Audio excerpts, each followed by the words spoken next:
ప్రజాపాఠ కార్యక్రమంలో భాగంగా రాష్ట్రంలోని పలు జిల్లాల నుంచి వివిధ సమస్యలతో ఇక్కడికి దరఖాస్తులు తీసుకొని వచ్చారు. మరి ఈ కార్యక్రమంలో పాల్గొన్నటువంటి సుడా చైర్మన్ నరేందర్ రెడ్డి ఉన్నారు.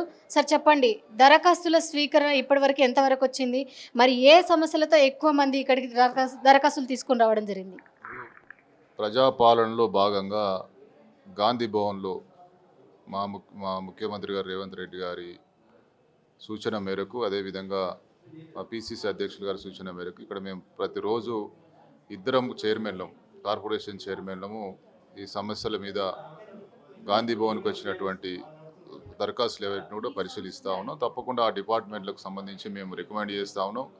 ఇక్కడి నుంచే స్థానిక ఎంఆర్ఓలతో పాటు అక్కడ అధికారులతో కూడా మాట్లాడి మేము పంపిస్తున్నామని చెప్తా ఉన్నాం. ఇది నిరంతర ప్రక్రియగా మరి గత ప్రభుత్వం వచ్చిన తర్వాత ప్రజాపాలన ప్రజల ముందే ఉండాలనే ఉద్దేశంతో గాంధీ భవన్కి సంబంధించిన వచ్చిన ఎవరినైనా కూడా వారి యొక్క సమస్యలు పరిష్కరించే దిశగా మంత్రులతో పాటు మేము కూడా సాయశక్తులు పనిచేస్తూ ఉన్నాం.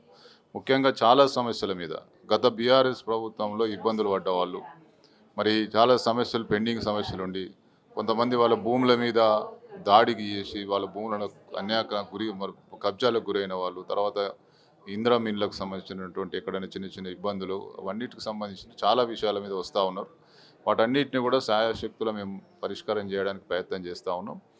మరి ఈ కార్యక్రమం ద్వారా సామాన్య పౌరులకు, సామాన్య ప్రజానీకానికి న్యాయం జరగడానికి ఇది ఒక వేదికగా పనిచేస్తూ ఉంది. ఇట్లా గాంధీ భవన్తో పాటు మా జిల్లాలలో కూడా ఎక్కడికెక్కడ పనిచేస్తూ ఉన్నాం. ఇవాళ ప్రజాపాలన ద్వారా ప్రజలందరి సమస్యలు పరిష్కరించాలనేటువంటి చిత్తశుద్ధితోటి ఈ ప్రభుత్వం ఉంది.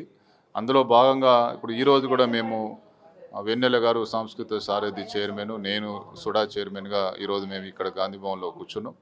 మరి ఉదయం నుంచి చాలా సమస్యల మీద వస్తూ ఉన్నారు. వాటన్నిటిని కూడా ఎక్కడికక్కడ పరిష్కారం చేస్తూ స్థానిక అక్కడ ఉన్నటువంటి అధికారులతో మాట్లాడుతూ ఇవన్నీ పంపిస్తూ ఉన్నాం. ముఖ్యంగా ఇప్పుడు ఒక సమస్య వచ్చింది. సూర్యాపేట నియోజకవర్గం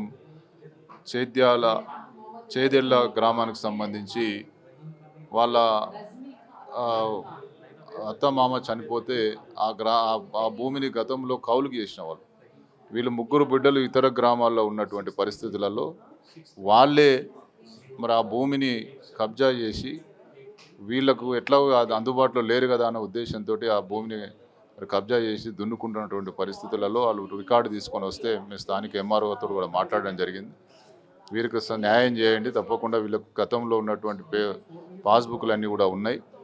దానికి సంబంధించి ఆ కబ్జా వాళ్ళు ఎవరైతే చేస్తూ ఉన్నారో వాళ్ళను ఎవరైతే పట్టదారులు ఉన్నారో వాళ్ళకు సంబంధించిన ముగ్గురు బిడ్డలకు సంబంధించినటువంటి ఆస్తిని వాళ్ళకు చెందే విధంగా చూడాలని చెప్పి మేము చెప్పడం జరిగింది. తప్పకుండా దీని మీద మేము ఎండార్ చేసి పంపిస్తాం. మా గాంధీ భవన్లో రికార్డు ఉంటుంది. మాకు సంబంధించిన ఈ రికార్డు ప్రకారం మేము తప్పకుండా ఫాలో చేస్తాం. ఇట్లా ఎక్కడికక్కడ మరి వారి సమస్యలు పరిష్కారం చేయడానికి శాయశక్తులు కృషి చేస్తా ఉన్నాం. ఇది ఒక మంచి కార్యక్రమంగా చెప్తా ఉన్నాం. కానీ ఇప్పుడు మీరు దరఖాస్తులు తీసుకుంటున్న మాట మాత్రం వాస్తవం. ఎందుకంటే తీసుకొని అక్కడ పక్కకు పెట్టేస్తున్నారు.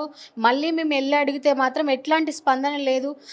కొన్ని రోజుల తర్వాత మేము దాన్ని పూర్తి స్థాయిలో కూడా పర్యవేక్షణ చేస్తాము, అనంతరం కూడా దాని మీద నిర్ణయం తీసుకుంటామని చెప్పేసి కొంతమంది అధికారులు అంటున్నారంట. దీన్ని ఏ విధంగా చూడాలి? ఇది అంటే ఎక్కడ కూడా మాలాంటి బాధ్యత గలటువంటి చైర్మన్లు కావచ్చు, గతంలో మంత్రులు కావచ్చు, ఇచ్చినటువంటి ప్రతి సమస్య మీద అంటే కొన్ని ఇమ్మీడియట్ పరిష్కారంగా సమస్యలు ఏవైతున్నాయో వాటి కొంత జాప్యం జరగడం ఖాయం. కానీ మిగతా పరిష్కారమయ్యే సమస్యలు అన్నింటినీ కూడా పూర్తి స్థాయిలో పరిష్కరిస్తూ ఉన్నాం. మిగతా సమస్యలను కూడా అధికారులతో ఫాలో చేస్తూ ఉన్నారు. మేము గాంధీ భవన్ నుంచి ఇక్కడ నుంచి మేము రిసిప్ట్ ఇస్తాం. ఈ రికార్డు మా దగ్గర ఉంటుంది, గాంధీ భవన్లో ఉంటుంది. తప్పకుండా ఎప్పటికప్పుడు ఫాలో చేస్తూ ఉన్నాం. ఇది ఎవరో కొంతమంది దీన్ని గిట్టలేక మాట్లాడిన మాటలు తప్ప పూర్తి స్థాయిలో ఒక చిత్తశుద్ధితోటి, ఇది ఎవరు చెప్పింది కాదు. మా పిసిసి అధ్యక్షులు ప్రజాపాలన గాంధీ భవన్ నుంచి కూడా నడవాలనే ఉద్దేశంతో మంచి నిర్ణయం తీసుకుంటే దాని మీద కూడా మరి కొంతమంది మాట్లాడే వాళ్ళు ఉంటారు. ఇది కామన్. కానీ మేము చిత్తశుద్ధితోటి పనిచేస్తూ ఉన్నాం. చిత్తశుద్ధితోటి ఇప్పుడు మేము ఇవాళ కరీంనగర్ నుంచి వచ్చి ఇక్కడ కూర్చున్నాం. ఎందుకు కూర్చున్నాము? మాకు బాధ్యత, మాకు ఇచ్చినటువంటి బాధ్యతను సక్రమంగా నెరవేరుస్తూ సాధ్యమైనంత మేరకు వాళ్ళకు పరిష్కారం చేయాలనే ఉద్దేశంతో మేము ఉన్నాం. అంతే తప్ప ఇదేదో మాకు ఎవరో చేసింది కాదు. కాబట్టి ప్రభుత్వంలో ఉన్న మేమంతా కూడా సంస్థాగత ఎన్నికలు దగ్గర పడుతున్నాయి. ఎందుకంటే ఇచ్చినటువంటి హామీలను కాంగ్రెస్ పార్టీ పూర్తి స్థాయిలో అమలు చేయలేకపోయింది. ఇంకొక విషయం ఏంటంటే ఎన్నికల కోడ్ అమల్లో ఉన్నందువలన ఈ అభివృద్ధికి సంబంధించి ఎట్లాంటి నిర్ణయాలు తీసుకోలేని పరిస్థితి ఉంది. మరి ప్రజలకు ఏం చెప్పదలుచుకున్నారు మీరు? ఇచ్చినటువంటి హామీలను అమలు చేయలేకపోయింది అనేదాని పొరపాటు అది. ఎందుకంటే సాయశక్తుల రేవంత్ రెడ్డి గారి ప్రభుత్వంలో ఇవాళ ప్రతి ఒక్కరిని ఆదుకోవాలనే ఉద్దేశంతో ఇచ్చిన హామీలన్నింటినీ కూడా నెరవేర్చడానికి సాయశక్తులు ప్రయత్నం చేస్తూ ఉన్నాం.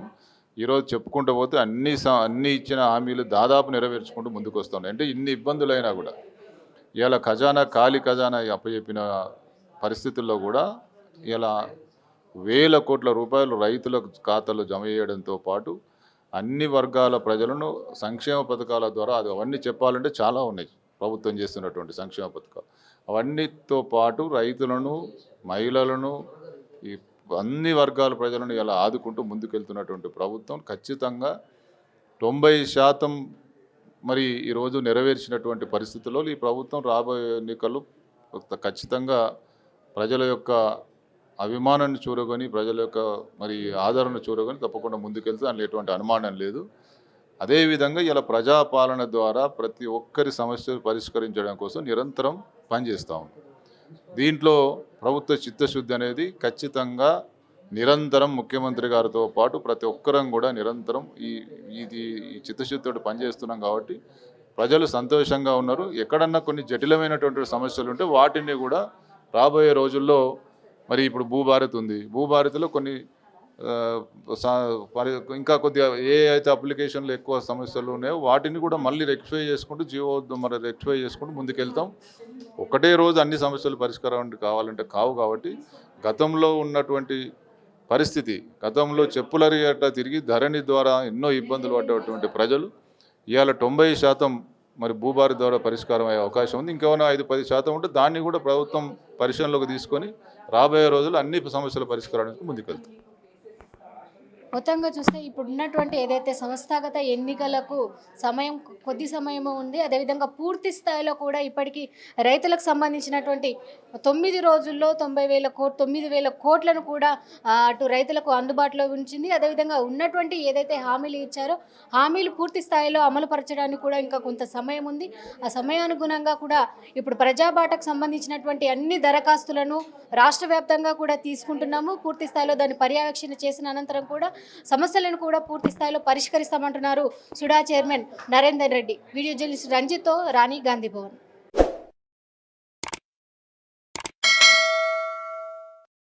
Hi friends, thank you for watching this video. ఈ వీడియో గనుక మీకు నచ్చినట్లయితే దయచేసి లైక్ చేయండి, షేర్ చేయండి.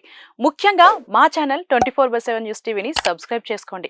ఆ తర్వాత మీ విలువైన అభిప్రాయాల్ని, మార్పులు, చేర్పులు, కావాల్సిన వీడియో ఏమన్నా ఉంటే మన వీడియో కింద కామెంట్ సెక్షన్లో కామెంట్ రూపంలో తెలియజేయండి. నమస్కారం, సాయిదంచిక మాట్లాడుతున్నాను. ప్లీజ్ సబ్స్క్రైబ్, షేర్, లైక్ చేయండి 24/7 టీవీ ఛానల్. హాయ్ నమస్తే, నేను మీ Sonia Akula. Please subscribe to 24/7 news TV. Hi అండి, అందరికీ నమస్తే. నేను Mankota Prasad. Please do subscribe 24/7 news TV. Political, entertainment and infotainment updates కోసం like, share, subscribe 24/7 news TV.